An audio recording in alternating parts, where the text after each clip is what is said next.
Ask most people to describe baby boomers, and you'll get a list. Work-obsessed, financially secure, emotionally unavailable. The generation that had it easy and pulled up the ladder behind them. The generation that doesn't talk about feelings, that says, because I said so, and means it. That pushes through instead of stopping to ask whether pushing is what's actually needed. And every one of those descriptions is, in some dimension, real. But none of them are the starting point. None of them ask the question that actually matters. What was the world that built these people? What did it hand them? What did it put them through? And what does it do to a developing mind to come of age in that specific time, shaped by those specific conditions? By parents who had survived things they were never going to discuss. Baby boomers were born between 1946 and 1964. 76 million of them in the United States alone. The largest generation in American history at the time. The generation that raised Gen X, that raised the millennials, that shaped the rules, built the economy, and set the expectations every younger generation has spent decades either following or reacting against. And the psychology of how they actually became who they are is almost never where the conversation about them starts. We've spent years mapping the psychology of every generation except this one. Generation X has been documented thoroughly. The latchkey kids, the children of absence, the self-reliant skeptics who raised themselves on television and developed an ironic detachment that was less a personality trait and more a survival mechanism built in houses that were quiet in all the wrong ways. Millennials have been analyzed exhaustively. The burnout generation, the debt generation, the ones who did everything they were told and found that the promise waiting at the end had quietly expired while they weren't looking. Gen Z has been studied, worried about, defended, and discussed in virtually every medium available. And yet, the generation that parented all of them, that handed Gen X the silence they grew up resenting, that gave millennials the rule book for a system they didn't design, that built the very structure of modern working life from the ground up. That generation has remained, psychologically speaking, almost entirely unexplained.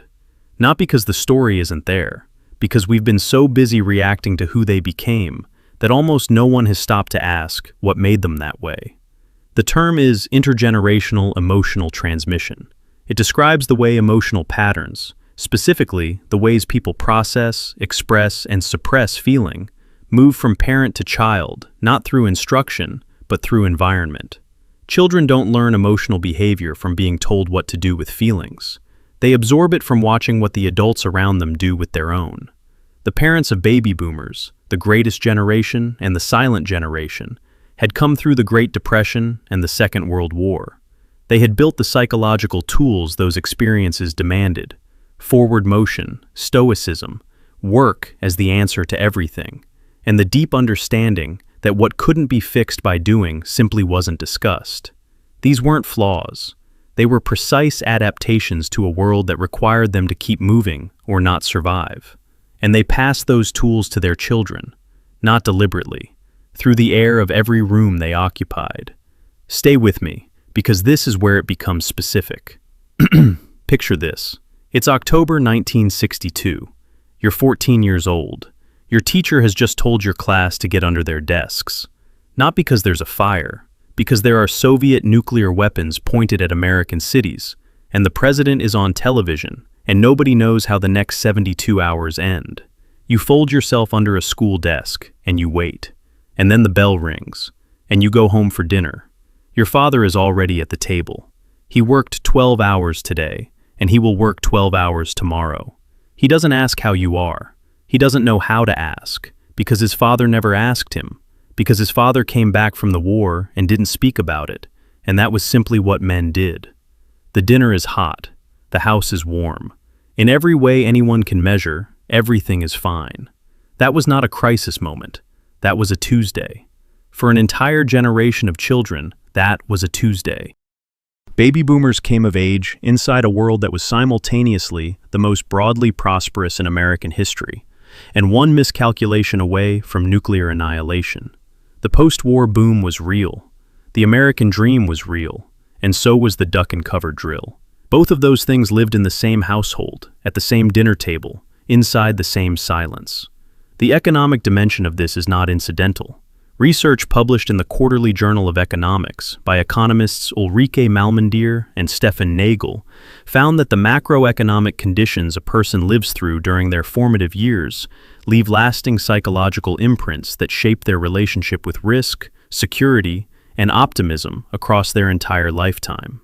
The economic environment of early life, their data showed, becomes a kind of internal reference point, a baseline the mind returns to when deciding what the world is likely to offer and what effort is likely to produce. Baby boomers grew up during the most sustained period of broad-based economic growth in American history. Rising wages, affordable housing, a labor market that consistently rewarded effort with stability. The psychological imprint of that environment was specific and lasting.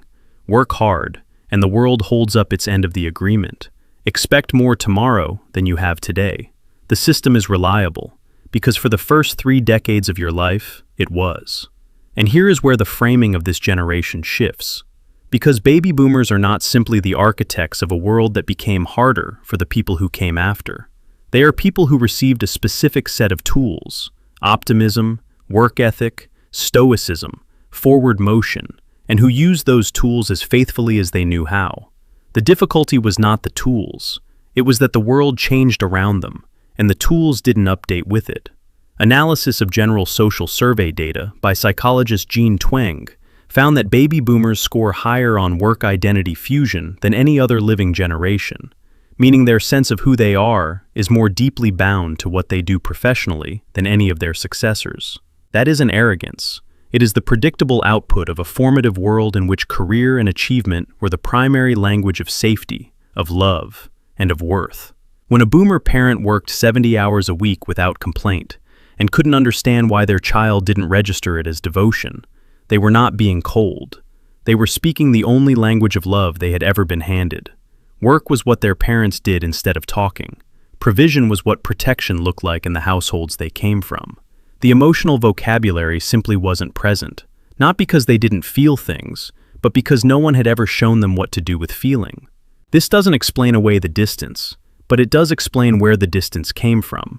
And that distinction, between excusing and understanding, is exactly where something more useful than resentment becomes possible. Every generation inherits the psychological tools of the one before it. The greatest generation gave their children stoicism and certainty, the instruments that had carried them through the Depression and the war. Those instruments were not wrong. They were exactly what the world had required of the people who held them. But tools built for one set of conditions don't automatically adapt when the conditions change.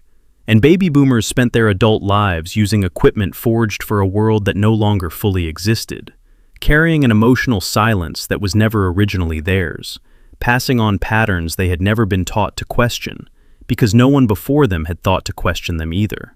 They were not the first generation to do this. They were just the most recent one we haven't forgiven yet. Whether you watch this to understand yourself or to understand someone in your life who has never quite made sense to you, hit subscribe. There are a lot more videos here about the generations the standard conversation keeps getting wrong.